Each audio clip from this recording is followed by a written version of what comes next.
Hey everyone, this is Kirk here again at OptionAlpha.com, and in this video I want to go through hopefully the entire process and lay the foundation for how you can generate consistent income trading options. So my goal in this video is to basically bring everything that we learned in track 1 together and kind of lay the foundation for now going out and doing more tutorials in track 2 about how we can find trades, placing orders, things like that. But I think it is important that we first cover, kind of the broad strokes. Like we have to understand where we're going so we know what the path is to get there. So for something to be powerful and profitable, it doesn't have to be complicated. Yet more often than not, when I present this system that I'll be presenting to you guys right now, to new traders and even experienced traders, they believe that making money with options must mean crazy systems and thousands of indicators. But the reality is it's just not that case. You see, I love this chart because it's so clear that effectiveness and simplicity are on a linear path together, meaning for something to be extremely effective, it also must be very simple. And options trading definitely has its complicated parts. It's not as easy, it's not as black and white as buying stock and selling stock, but that doesn't mean that it's extremely complex and that you have to have all these different indicators and all these different ways of thinking about trading. You do have to learn a little bit, you do have to put in a little bit of effort and work at it, but it is a very simple process when we talk about it kind of at the high level. Some of the things I'm going to say below in this video you may not like or won't be what you envisioned this game to be, but regardless, it's what you need to be doing to be successful. So here they are, the 5 things that I believe you have to do to be successful in the options trading space. Number 1 is you have to trade small positions. We'll go through each and every one of these bullet points in this video because it's a little bit longer tutorial, but I think it's worth it to watch it the whole way through. But number 1 is you have to trade small positions. It kind of goes without saying, but if you trade too large, you're just going to blow up your account.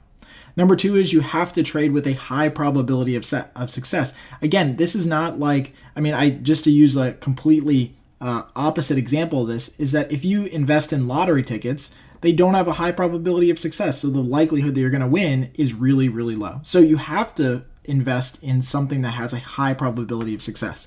And we'll help you figure out how you can find that in this video. Number 3 is you have to be in a liquid stocks and options. I think it goes without saying again, but if the market is not liquid, meaning there's no other participants in there, you're the only person, or you and 5 other people in the entire world are the only participants in there, then you're going to lose a ton of value to slippage, and you may not even be able to get in or out of a trade. So that's obviously a critical component.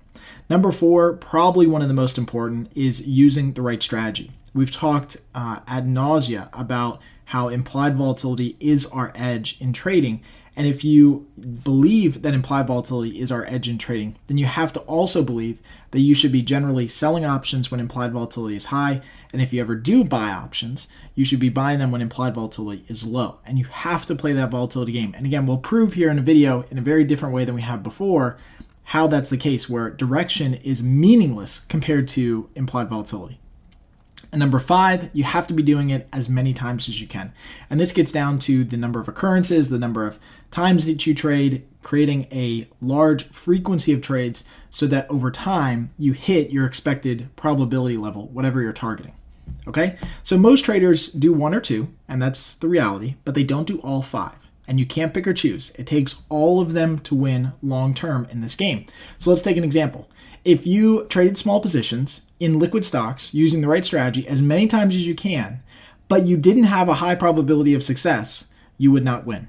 That's just the reality. You can choose any of these things and you throw one out and it crumbles the whole thing. So this would be like lottery tickets. Lottery tickets are liquid. It's okay. The only strategy you can use, you can do as many times as you want. It's really small investment, $1, but it has low probability of success. You're never going to win. You could trade in something that has a high probability of success in liquid stocks and options using the right strategy as many times as you can, but your position size is too big and one bad trade that comes along wipes out your entire portfolio. So again, you can't do 1 or 2 or 3 or 4, you got to do all 5. And finally, just to kind of drive home the example even more, you could trade small positions with high probability of success in liquid stocks and options using the right strategy, but if you only did it one time, how often are you going to win, right? If you only did it 1 time or 2 times, I mean, heck, even 10 times. You only did a trade 10 times a year. How often are you really going to win? How often are 10 trades actually going to work out in your favor? Right? So it doesn't work. You take one of these building blocks away and the whole thing crumbles. And this is what most people miss in this space, in my opinion, is they do 1 or 2 or 3 of these, but they don't do all of them. So let's dig in a little bit deeper here and start talking about trade size. Now, this is something we've covered before in depth, but again, at Option Alpha, we firmly believe, and I've believed this for a long time, that your trade size should be no more than 1 to 5% of your account balance. Okay, so if this is your account balance on the left-hand side, meaning how much capital you have in your account, this should be your sliding scale of trade allocation size. Now, obviously, in my opinion, I think most of the time you should play in this sandbox, meaning the 1 to 2% region. I mean, even at a $250,000 account, which is a large account, 1% is $2,500 of risk per trade. You can do a lot with $2,500 of risk per trade. You don't need to be going up to the $12,000 of risk per trade. But that also means that if you have a small account, so say you're trading under $5,000, you may need to, kind of increase your position size because of the small account so that you can get some trades across, right? So you may need to move up to the 2 or 3% level. But there are definitely trades that you can place out there for $100 or $150 risk. Are you going to make enough money to, quit your job and, sail away on a cruise ship or yacht or whatever? No, you're not. But you have to be realistic with your expectations. And if you trade too large with a small account, don't make the assumption that making or having more money in your account is going to magically make you a better trader. I can guarantee that if you can't make money with a account $15,000 to $5,000, there's no way that you're going to make money if you had an account of $100,000. You're just going to lose money a lot quicker with more money. Okay, so focus your time, if you do have a small account, focus your time on making small, high probability trades like we're going to discuss, because that's how you win in this game. It's a long-term game of slowly building up capital and profits. Okay, now obviously the next part of that is high probability of success. And this is something that we've talked about again ad nauseum, because we know what the probabilities of winning on a trade or not are or not. And we can show you here in a second. But remember, markets move in a more or less normal distribution pattern. We actually showed in one of the previous videos here in track 1, we went back all the way to 1990 and tracked the Dow Jones daily move, and it was almost exactly a normal distribution from 1990. Are there times when you'll have 5 or 6 days of up moves? Yes, but generally over time, markets move in a normal distribution pattern of percentage up or percentage down moves. So if we take that normal distribution pattern, we know that over time, as the stock moves, we can figure out what likelihood or what the percentage range is that the stock might move 68% of the time. So like we could take this stock, and if this stock was at $50, we could look on our charts and on our broker platform and see that there's a 68% chance it moves between $60 and say $40. Okay, so we know those are known numbers. And this is how we can then determine what types of high probability trades we want to get into, okay? And then at that point, it just is a matter of, choosing which direction you want to go. And it really doesn't even matter at that point, okay?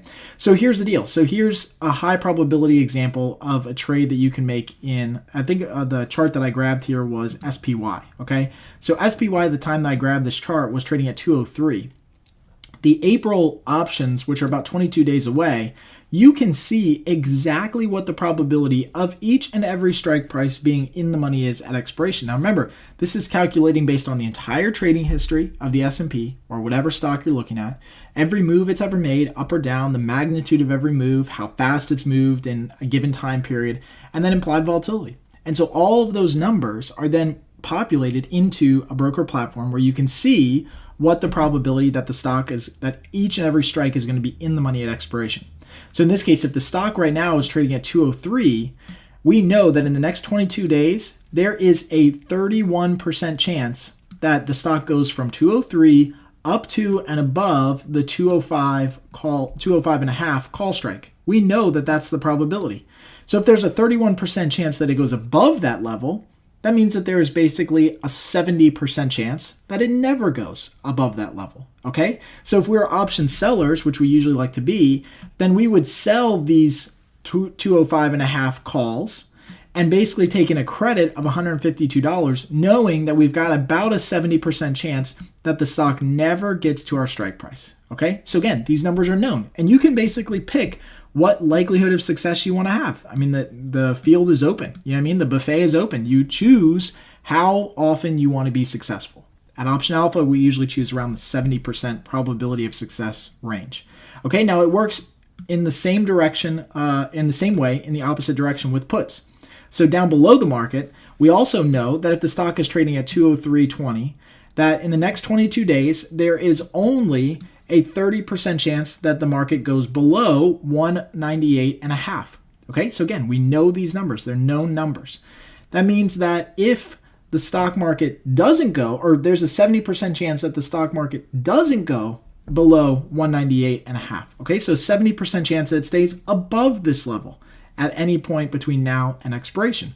So again, if we were to sell these put options, we could sell these put options for $122 and have basically a 70% chance of success. Okay, so notice it really doesn't matter. I mean, like there's a slight difference in pricing here. And in most cases, there's going to be a slight difference in either direction, one way or another. But generally speaking, you're collecting about the same amount of money for the same probability of success on either end.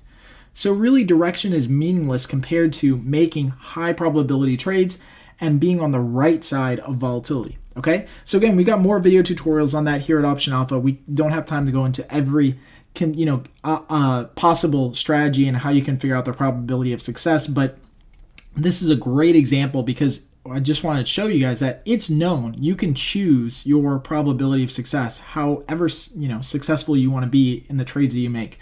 Again, here at Option Alpha, we choose about the 70% level. We find that that's a good risk reward for what we try to do. Next, it's important we focus on just stocks and ETFs with really great liquidity because slippage can literally rob you of your potential profits. Now, here's the deal. Here is SPY. And this is not the time that I did the other screenshot here, although it's very similar pricing, but completely different time. So if that tells you the market's been completely sideways since then, that's pretty interesting. But when I took this screenshot of slippage, it's important to note that SPY is one of the most highly traded ETFs and options that are out there. And you can see the volume and open interest category for both the calls and the put side here is insane, right? There's a lot of people who are trading these options.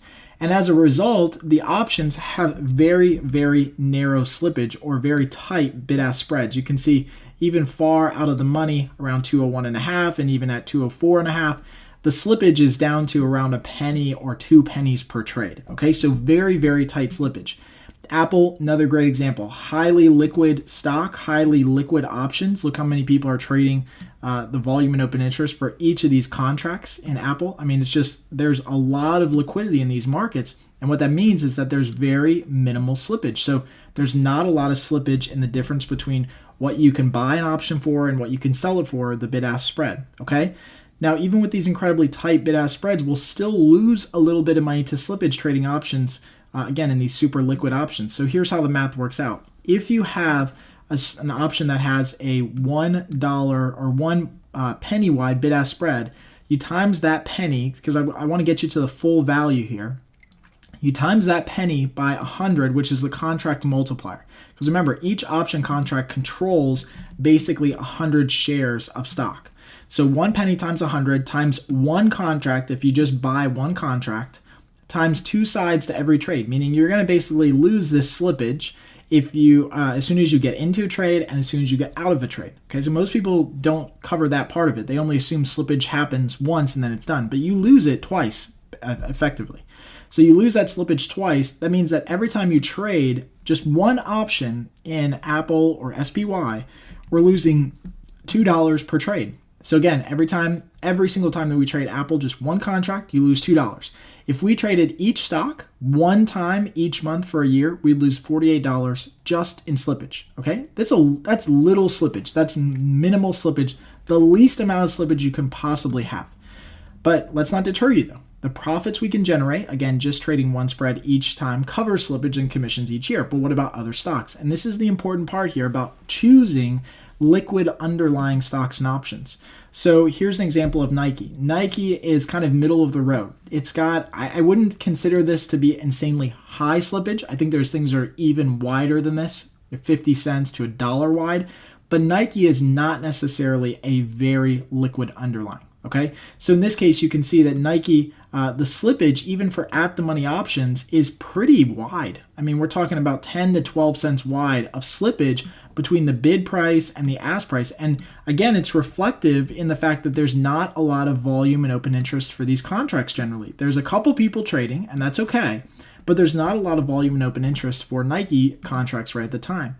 So here's how the math works out on Nike. You've got a $10, let's take the lower end of that range, a $10 bid and ask spread times the 100 contract multiplier times one contract if you just get into one contract, two sides because you got to open and close it. That means $20 per trade you're losing just in slippage. Now, we didn't even talk about commissions. So again, every single time that you trade just one contract in Nike, we're losing $20 to slippage. I mean, talk about starting out in the hole, right? I mean, you get into a trade, you're down 20 bucks immediately. And you wonder why most traders don't make money in this business. So again, if we traded Nike just one time each month for an entire year, we would lose $240 in total. That's one stock and 12 trades. Again, you wonder why people don't make money in this business because they're not focusing on highly liquid underlyings, okay? Now, thankfully for you guys, we did build a watch list here at Option Alpha that pre-screens all of the possible stocks and ETFs out there for liquidity. We update this list on a rolling basis to make sure that these options and stocks both have a lot of liquidity and fairly tight bid-ask spreads, okay? So we focus here on Option Alpha at around probably around 80 to 100 stocks and ETFs, depending on how we screen them out. And we built this watch list software into our platform. It's totally proprietary for us that we built. And again, it's really cool because now you can focus, I just want to focus on, let's say, ETFs only, okay? And now you can scan and filter between ETFs or earnings trades. You can say, hey, I want to see the highest implied volatility stocks first or the lowest implied volatility stocks first. Whatever you want to do, it's all pre-built into this platform. And again, we don't give you the ability to search for any stock here because we've already scanned the entire universe and we've basically chosen the top 80 to 100, depending on the month cycle that we're in, because we'll constantly update and monitor this. But we've basically given you the list of 80 to 100 of the most liquid underlyings, ETF stocks, everything, so that you have the ability to focus on just those that work for you. So again, it's a way that we help kind of get you to where you need to go here at Option Alpha. Now, the next part of this is choosing the right strategy. So once we've now focused on highly liquid underlyings, which we can do here for you, you don't have to do on your own.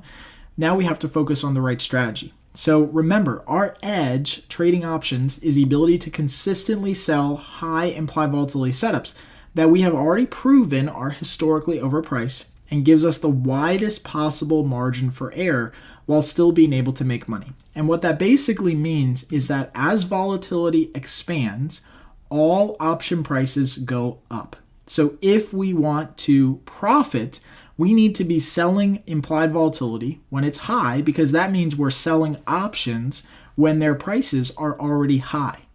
As volatility contracts, all option prices go down. And that's all options on both sides in both cases, right? So as volatility drops, all prices go down. And so that means that if we are going to be an option buyer, we would never want to buy options when implied volatility is high, because if implied volatility drops, we would lose value in those contracts that we bought just purely on the drop in implied volatility. Okay? And so right now I want to kind of prove this point here with a quick example in EWW. So you can do this on most broker platforms. On Thinkorswim, it's really great because you can basically go in here and simulate what would happen for different movements in either volatility or the stock price itself, okay? In this case, what we've done here is we've basically built out a simple call credit spread. So we've sold the 59 calls, we bought the 60 calls, and the stock right now is trading at 56.08. Okay, so again, we're selling options above the market. Stock's trading at 56.08. We sold the 59 calls and bought the 60 calls, and we're taking in a credit of 18 cents on the trade. Okay, just to kind of set the foundation here. Now, at this point, we haven't made any adjustments to the stock or to the options. This is just the kind of current value of that spread. And you can see that there's no adjustment to volatility. There's no adjustment to the stock. This is kind of like the open and available price of the security right now. But what would happen if we just simulated a 10% rise in the value of these in implied volatility? Okay, so the stock gets more volatile but doesn't move. Look at this. The stock never ever moved from 5609. But just adding that increase in volatility of 10%, which is a small increase across the board, you see that the value of these options goes up by $26 to $26. Okay, so 10% increase in volatility, no movement in the stock at all, and the value of these options go up. So again, this 10% move up in volatility caused a 44% increase in the price of the spread. So if we were selling this spread, that would be a loss in this case because we sold the credit spread and IV went higher. That goes against what we're trying to do. We're trying to make money if implied volatility drops. By selling options, we try to make money by buying options and hoping that implied volatility rises. So you have to be on the right side of volatility. And of course, this is assuming the stock doesn't move, which likely won't happen. So let's do this now. Let's assume now that the stock actually dropped in value to $55.09. Okay, so basically went down $1, which is exactly what we wanted it to do, but implied volatility still rose by 10%. Now, this is the classic case where traders will email me and say, hey, Kirk, the stock went the direction that I wanted it to. It moved the direction I wanted to, but I still lost money. And you still lost money because implied volatility is still a bigger factor than the stock price. And so in this case, that implied volatility move still caused the value of this option to go up, even though the stock went the direction that we wanted. So again, even after a $1 move down in EWW, which is exactly what we wanted, the price of the spread still increased because of volatility expansion by more than 22%. Now let's do this. Let's look at a drop in volatility of 10%. Okay, so now let's assume that volatility goes the right way, the way that we want it to go, and the stock price goes against us by $1. So remember, the stock was originally at $56.09. Now the stock goes against us. Remember, we sold the 59.56 credit call spread. We don't want the stock going towards 59. We want the stock going away from 59. But let's assume that the stock goes up by $1. But in that time period, implied volatility dropped 10%. Notice that the value of this option now decayed just to 8 cents. So it went down and we now have a profit on this trade.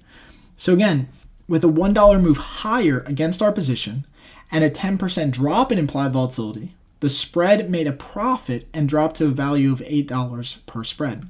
So do you see now why most traders lose money even if they get the direction right? And I still am blown away every time I go through this example that this is the case and most people don't get it. You must be on the right side of volatility. The right strategy in the wrong market, meaning the right position in the wrong market where you don't get the direction right, can still win. Okay? Now, how do you know if something has high implied volatility? Well, here at Option Alpha, what we teach is to use IV percentile or IV rank. You can use it on your charts, and basically you can track a graph of implied volatility, and you can see where the spikes are in implied volatility. So all the red circles here, these are spikes in implied volatility. These are the time periods where you want to be selling options, where you want to be a net seller of options. So you want to use strategies like credit spreads, iron condors, strangles, straddles, etc. Okay? When implied volatility is really low, you don't want to be selling options, right? You don't want to sell options because remember, if implied volatility rises, then even if you get the directional move in the stock right, you're going to lose money based on that rise in implied volatility. Okay, so it's actually fairly easy. This is a concept that most people don't understand, but it's fairly easy to see visually where implied volatility is basically on the charts. Now, again, if you don't have Thinkorswim, you can't get this. We do have it here at Option Alpha inside of our watch list. And we have all of these filters here that basically help you scan and filter out high implied volatility and sort by high implied volatility rank. Okay, so now you can go in here and you can say, hey, I just want to look at ETFs. I want to sort by highest implied volatility Now you can see here that these are the implied volatility ranks 0 to 100 for each and every security in this chart. So you can see these are the different implied volatility ranks. Right now, EWZ, at the time that we're doing this video, has the highest possible implied volatility of ETFs that we're looking at right now. UNG, not as high, it's in the 60s, and then GDX is below 50, so we probably wouldn't do anything in GDX because it's just too low. Now, if you wanted help in just understanding what strategy to use based on implied volatility, what we've also built into the platform, which nobody else has out there, is the ability to actually look at and give you suggestions on the best possible strategies for this current implied volatility rank in every different scenario. So you can see here with a 61 IV rank, you want to be trading credit spreads and butterflies and iron condors. With a 70 IV rank, you want to trade strangles and straddles and iron butterflies. And with a 46 IV rank, you want to trade debit spreads and calendars and diagonals. We've basically done the heavy lifting for you and given you a pre-screened liquid watch list that tells you exactly which stocks and options have the highest implied volatility, and then tells you what the best option strategies are so that you're always on the right side of volatility. And of course, as a special bonus, we have also added the 1 day, 1 week, and 1 month expected ranges, meaning we know that the stock will move 68% of the time in these ranges. We already pre-calculate them for you. So again, if you wanted to make a monthly trade in EWZ and you wanted to have a 68% chance of success, you've got to be selling options around $19 and above $32. Remember, stock right now is trading at $25.67. So again, it already pre-calculates what the likelihood is that the stock will move so that you know exactly how far out you want to sell options to have about a 70% chance of success. Okay, insanely helpful. So now that we've covered 1 through 4, the final piece is just to realize that your chance of success increases with time and frequency.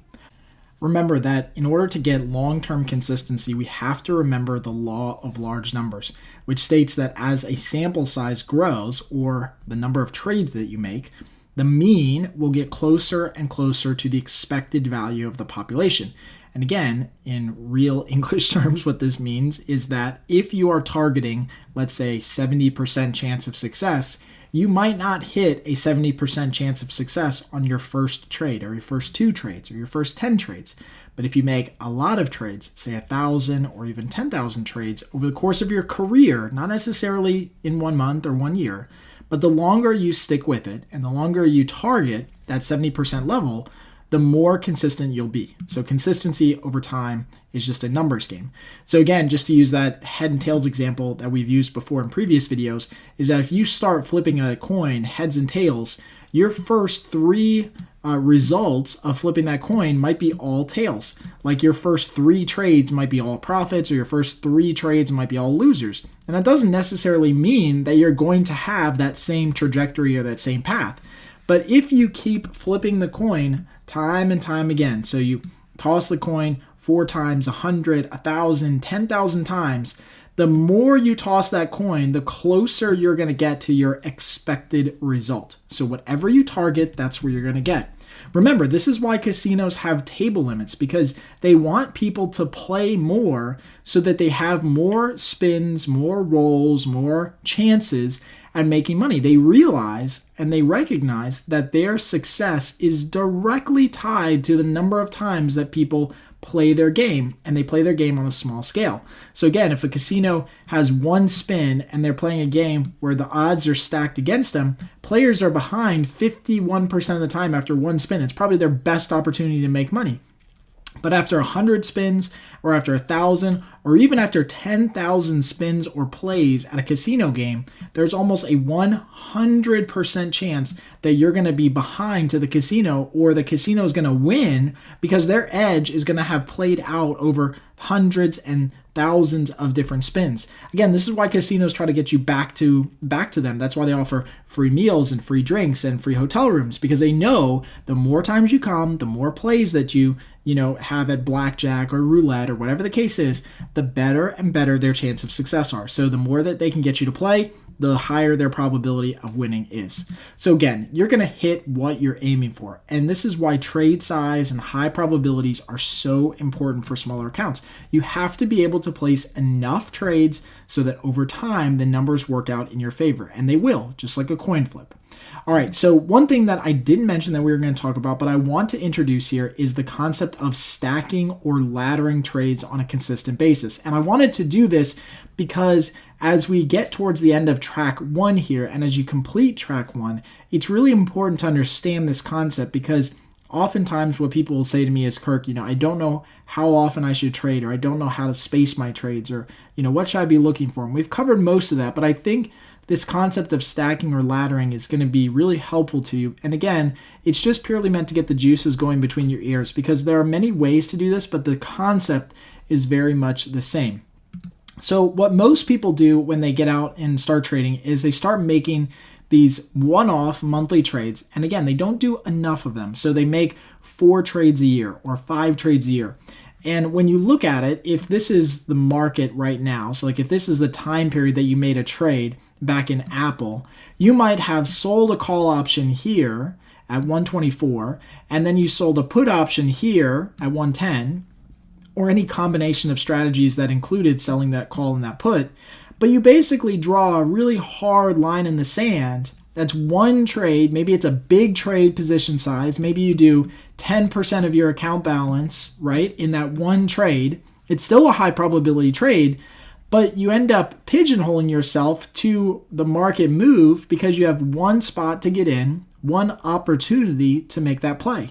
Now, it doesn't mean that it's not going to work. It just means that if you make, let's say, one trade here, so that's your second trade all year, then you make 3 trades. So now you've made 3 trades all year.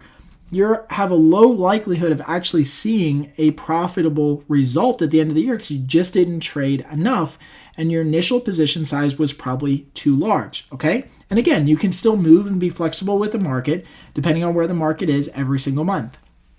On the other hand, what we favor here at Option Alpha are smaller incremental trades throughout the month and throughout the year. So instead of placing one big trade, we're going to place these little trades. And so like here would be a strike price, but again, this might only be 1% of your account balance.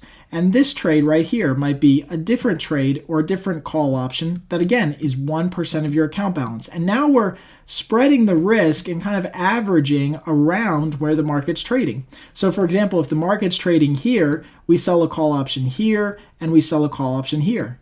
Then a couple days later, when the market's a little bit higher, we sell another call option and again, adjust our strike prices so that we're trying to stay neutral and even and balanced around the market. Again, as the market trades, we just continue to adjust our strike prices and follow the market wherever it goes over time. And again, each trade that we're doing is small, slow, consistent, and high probability. We're just spacing out the trades over time, and I think that's a better way of going about it. And again, this is called stacking or laddering trades because a lot of these things look like little stair steps or little ladders that you can put on a chart, okay? Again, it's visually how I think about it. So this doesn't mean that we're moving away from monthly options into weekly options. We're still placing a monthly contract every single time, so sorry, weekly fans, but that we're spreading our entry out over maybe 1 to 2+ weeks in the same security, okay? So for example, if we wanted to sell, let's say 6 iron condors in Apple, rather than enter all 6 today, maybe split up your order to 3 today and 3 next week, okay? And it's that type of concept because it increases your occurrences. You're still doing 6, but now you're spreading the trades out over time. You're giving the market a little bit of time to move, and you're giving yourself a little bit of opportunity to be flexible with the market, okay? So like a simple schedule for you would be something like this. And again, the calendar dates don't matter, but let's say that, for you getting started, you would come in every single Wednesday and come in and try to make a trade, right? So on Wednesday, you'd make a trade and, find something that has high probability, a high implied volatility, make a trade. The next Wednesday, you come and make another trade. The next one, you make another trade, et cetera, et cetera, et cetera. So you get on a consistent schedule. As long as you're starting out, this is a good way to do it. Get on a consistent schedule to make trades because you don't want to just make trades necessarily when the market is high or low, because you don't know when that is. How do you know when the market is high or low? So I feel like the better way to go about it, the mathematical approach that you should be taking, is making a consistent schedule of getting in and making trades. You could also take the approach, if you want to be a little bit more consistent, instead of making 5 trades every month, you come in and you make 10 trades every month. So on Tuesday you make a trade, then on Wednesday you make another trade, then the next Tuesday you make another, and the next Wednesday you make another, etc., etc., etc. Okay? So as long as you realize that this idea of stacking or laddering can basically be your key to slowly getting into positions, keeping a neutral portfolio and keeping that balance, and increasing the number of occurrences so that you hit your targeted probability of success, that's what's really important here. So again, the key here with stacking or laddering is that it gets you into a consistent pattern of selling options in small chunks versus one big position each month. And more importantly, you are reacting to the market much quicker. If you enter a trade on Tuesday and Thursday of every week, you can average into whatever the market's doing.